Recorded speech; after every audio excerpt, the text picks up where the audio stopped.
Yo guys, it's me Ayon. Haba lang buhok ko. Anyways, itong video na to is about sa Ford QB 4.0 bike review. Gawin ko lang to ng review kasi di tulad ng mga sikat na budget road bikes tulad ng Trinx Tempo Foxster road bike 3.2 ata. Tapos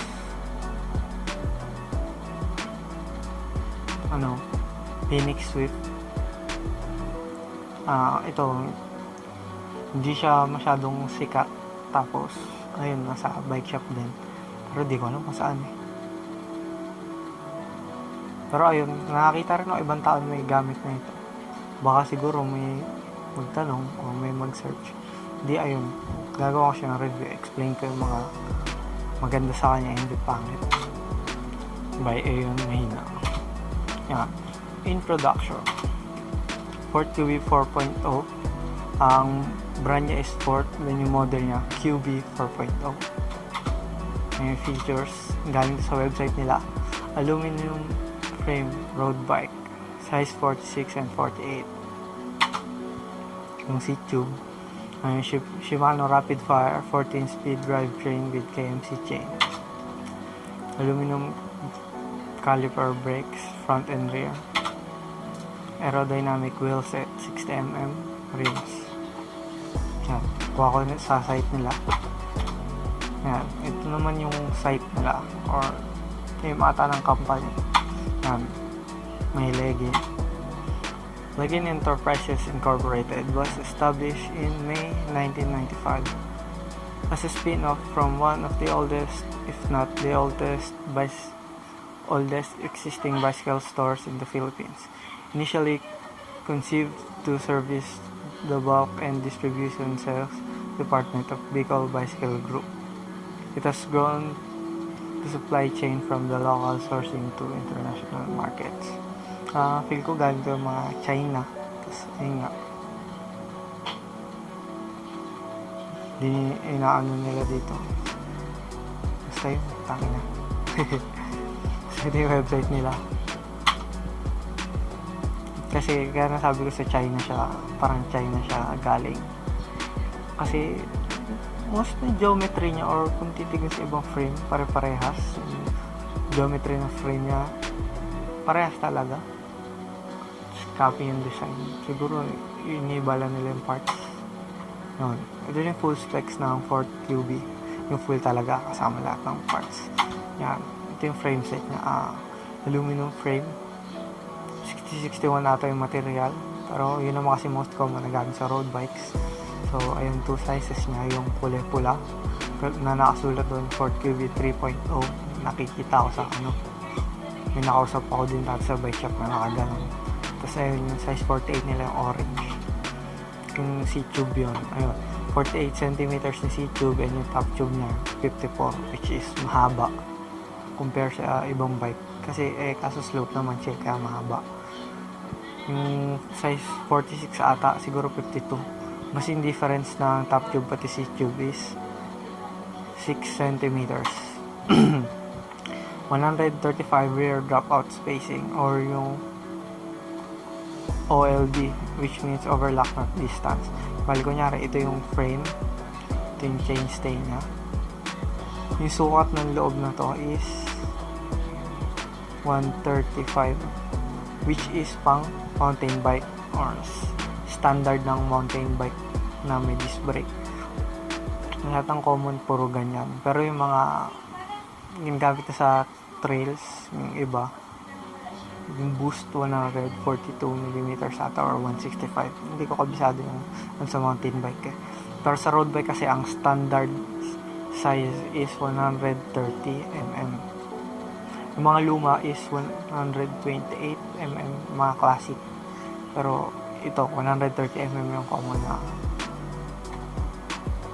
size ng rear dropout niya. Bali, kapag bumili ka ng mga 11-speed wheelset, nagtataka ka bakit minsan loose pag kinabit mo sa mga cheap bike, kunyari sa Phoenix, sa Trinx Tempo, sa Foxster.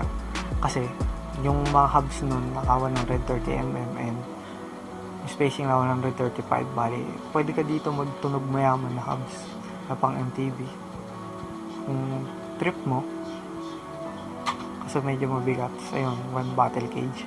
Yung iba kasi dalawa yung lagayan, tapos parang teardrop yung tube shape ng top tube and sa down tube niya, hindi siya bilog tulad sa Foxter, and di rin siya parang pa square or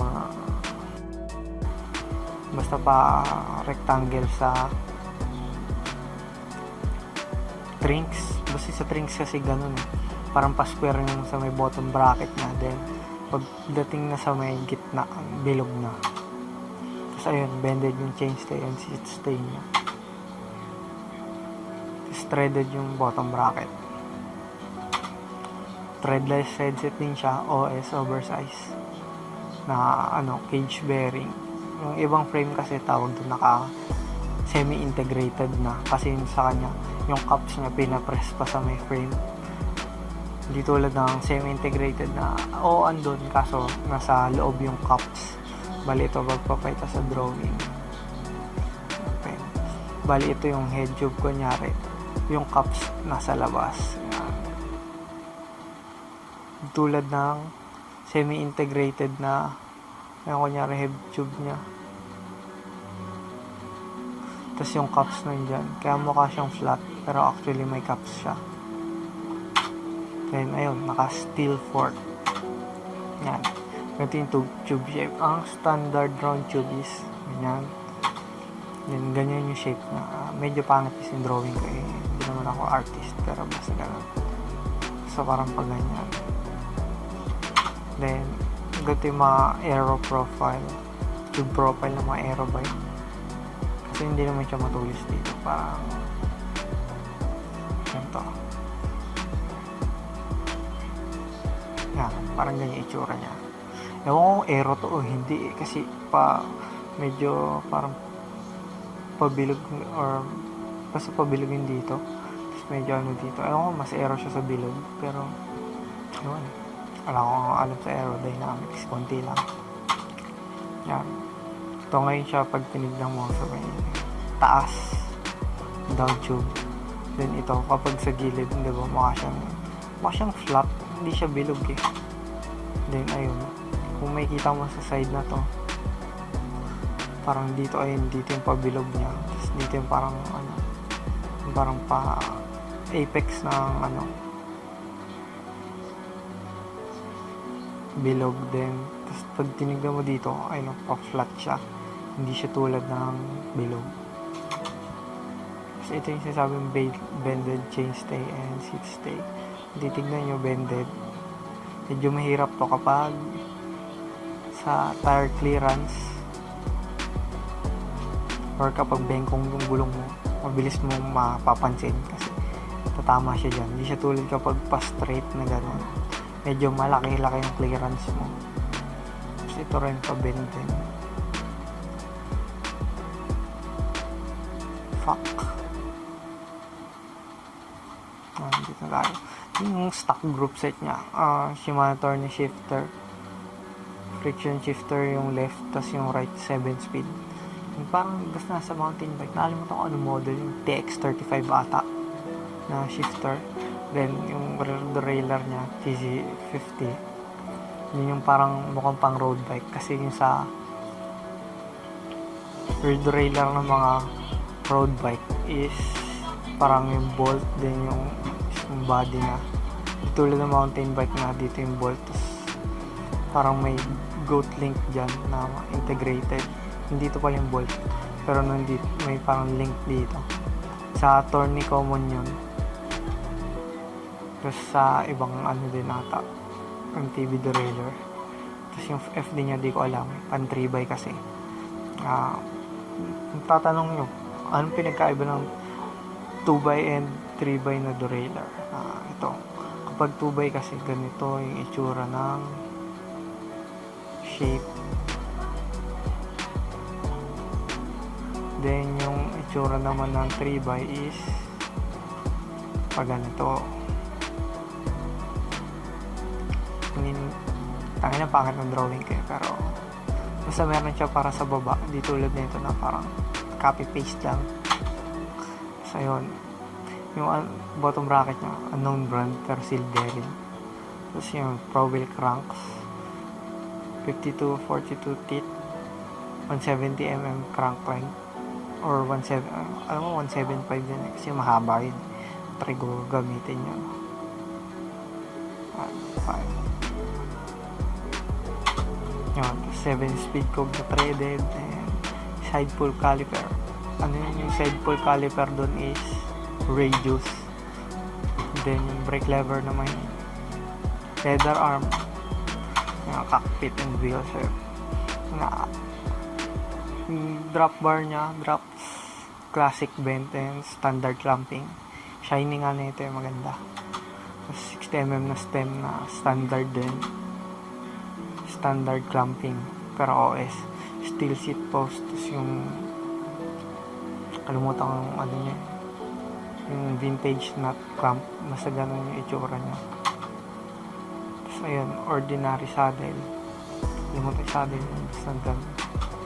Yung wheel set niya naman 60mm rims, aero, bigat to, 32 holes na cap and cone bearing then threaded rear cogs, Innova tires. Ewan ko Innova pero hindi ko sure. Nakita ko lang kasi tropa ko nung bago ko saan niya nabili is naka-Innova tires. Siguro pinalitan niya na. So, ito yung whole picture ng bike. Ito yung size 46 nila. Nakalagay 4.0 pero yung mga nakikita ko sa daan na ganito kulay is 3.0. Hindi ko alam, hindi ko sure. Pero madalas na ito 3.0. Na-stretch ko siya. Ayan, ito. Ganda yung ano niya. Medyo slope siya kasi ayun nga, naka-climbing geometry and masyado malayo yung clearance na ito yung sa may rims and yung sa may fork. Palinid mo ng long pull na front caliper kasi pag nakasagad tumatama pa rin sa may gulong. Yung sa rear abot naman. Tapos ayun, kung check nyo yung FD nya basta pa 3x di rin kita eh. So ayun yung cogs. Ayun yung bike, maayos naman no. Pwede na rin pang beginner. Hindi mo naman kasi need ng masyadong maganda bike kung hindi mo rin naman masyadong gagamitin. Kaya pangit na makapag masyadong mumurahin yung bike mo. Yung mga ganito okay na. Nagpabigat lang dito yung wheel set. Maganda yung frame set na ito kasi frame set na nabili ko. Yan, ito yung downside ng stock parts. Una, bullshit yung caliper niya. Napaka-shit kasi hindi ko pa mabangga yung kasama ko mag-ride nun kasi sobrang matigas-tigas siya. Gusto need mo parang mataas na force bago siya maano, and which is nakakangalay sa kamay over time. Kaya yung munti ko mabangga nakaka-carbon bike yun. Kinabahan ako dun pero buti naman hindi ko siya nabangga kasi kinaya pero after nun parang namulikot yung kamay ko na stuck. Yan na yun. Mabigat yung wheel set niya kasi 60mm. Mabigat yung fork, syempre bakal kasi masyadong mataas yung clearance. Yung clearance ng ano niya ganito, fight ako. Tapos diba ganyan yung frame and yung wheels kasi yung rims no? Dapat medyo konti yung clearance, mga 1cm kasi yun ata mga 2 to 3.5 cm. Basta ang laki na clearance niya. Need mo ng long reach caliper para lang masakto yung brake kasi ayun nga, nakaklaris ako. Medyo naging problema ko rin siya kaya nagpalit ako. Ayun, shit din yung headset niya kasi syempre cage bearing. Ayun, goods naman na pero overtime kasi nasira agad. Kaya recommended upgrade cheap. Ang first na unahin nyo is drivetrain muna kasi syempre para magamit mo ng maayos yung bike. Kung sabi na nag-long ride ka para di ka agad mapagod, dapat efficient yung shifting ng gear mo. Ayun, dapat maayos na yung drivetrain mo para may tiwala ka sa bike mo kasi babagal ka kapag alam mo parang hindi mo kaya mag power sa bike mo kasi baka may mga sira Yun, ang una mong dapat palitan doon is yung STI. Kasi habang nag-ride ka, mahirapan ka mag-shift kasi nasa top pa yung shifter, then sabi na kung sa hoods ka madalas sumawak, edi mahirapan ka. So, yung calipers dual pivot dapat mo i-upgrade para di masakit sa kamay. Tapos syempre yung gulong, ayun yung isa sa mga magandang upgrade kasi ayun, para di ka agad ma-flatan kasi nakakaumay pag nafa-flatan, lalo pag long ride, tapos may kasama ka, parang feel mo pabigat ka. So yun, crankset na compact cranks kung mahilig ka sa ahon, pero kung hindi naman, or kaya mo naman i-grind, or pwede rin mo pag-practice ng mabigat, goods na. So ayun, cockpit, bar tape, and saddle. Para syempre comfort, pag nag-ride, importante yung comfort para mas komportable ka ba nag-ride, walang sakit sa'yo. Kunyari, saddle, sakit sa may bandang baba mo. Tapos syempre sa bar tape sa kamay, or mag-gloves ka na lang, mas maganda. Pag sabi mo siya super bike, which is not recommended kasi sayang pera. Yan. Una, change cockpit muna. Alo. Huwag ka ng carbon, syempre, puta. Masyadong mahal. Pero ayun, gawin mo aluminum kasi steel pa yung ano dun. Seat post, palitan mo alo. Tapos yung stem, palitan mo na mas magaan. Pati yung drop bar. So yun, aero drop bar ka, syempre may super bike nga, dapat aerodynamic. Then ayun, change for aluminum or carbon. Recommended dito aluminum na lang para umayos yung clearance. Then kasi yung matibay din yung carbon, pero parang mas may tiwala sa aluminum. Tapos change group set, syempre kaya Claris o Sora. Tapos yung wheelset, siguro yung wheelset yung 30mm, o kaya upgrade mo lang yung hubs kung gusto mo parang aero. Kasi syempre pag pipili mo aero, need mo i-sacrifice yung weight, or kung ayaw mo ng ganun, syempre edi mag carbon wheelset ka, o kaya bumili ka ng bagong bike kasi magsasayang ka ng pera pati na kamaya. Pero ayun, kaso wala nga ako masyadong pera, parang parts by parts na nabibili ko. Nabuo ko rin siya 1 taon. Pinagtsatsagaan ko yung standard na mountain bike ko. Yan. Ito yung own setup ko. Cockpit. Naka-felt drop bar ako. Anatomic clamping. Tapos aluminum siya, 6061. Yung stem ko RS1130, stem 110. Ngayon, tapos naka-Rinpoche RS1130 stem ako, 110mm kasi matangkad din ako, mahaba yung reach ko, -6 pala yan. Tapos ayun, March seat post na 0mm na setback. Medyo syempre angle yung seat tube niya, bali mas ginawa ko ganun para maayos. Sorry daw. Tapos ayun, nagpalit ako saddle, Velo 3256, yung may butas sa gitna. Ayun, masarap siya sa loob pati sa puwet, hindi siya masakit. Yan, so ito yung frame set, ginawa ko sa frame. Upgrade yung fork niya ng 2x17 kasi para bumaba yung clearance, kasi hindi abot ng Claris caliper yung stock fork. Bali, nag-select ako para maabot kasi tumatama yung brake pad sa gulong. Konti lang yung tumatama, pero syempre maganda na rin nag-upgrade ka.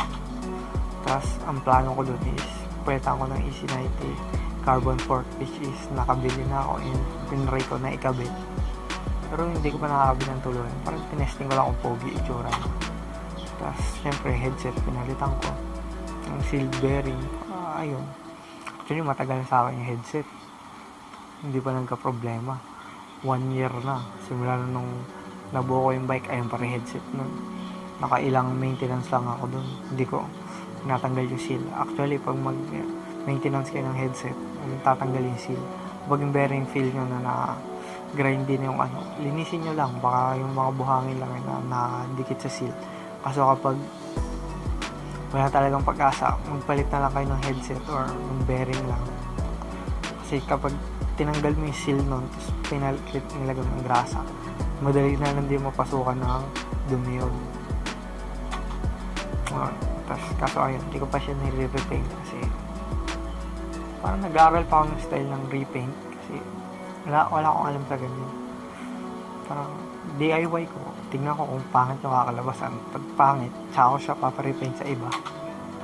Ayun, yung group set wheel set. Yung group set ko na Shimano Claris ako, 8-speed 50-34 tapos 11-32 rear. Minsan nagpapalit ko ng 11-25 kapag nagte-training ako sa ahon.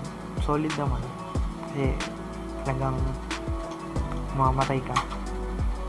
So yun, gamit yung cable is Jaguar Araya rims 30mm, stainless steel spokes and brass nipples, tapos Ragus RP900 sealed bearing ng 2 poles.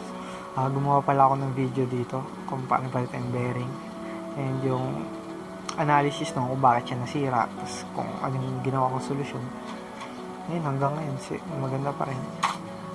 So ayun, naka-maxi Sierra ako front para Panaracer inner tube, then Chaoyang attack part Hito skin, Sinova inner tube yung rear 25C. Kaya nag 23-25 ako para aero tapos ito yung picture yung bike ko. Ayun, nakikita nyo naman 1132 ko. Tapos yun, Ford. Ito yung Mars seat post, zero offset, forward, parang mukha siyang aero, parang TT bike, pero may setback pa din yan. Pero pag titignan nyo, may setback pa din siya. Tapos yung stem ko, -6 lang. Then ayun, Maxxis, manipis sa harap, sa likod makapal. So ito yung picture niya with EC90.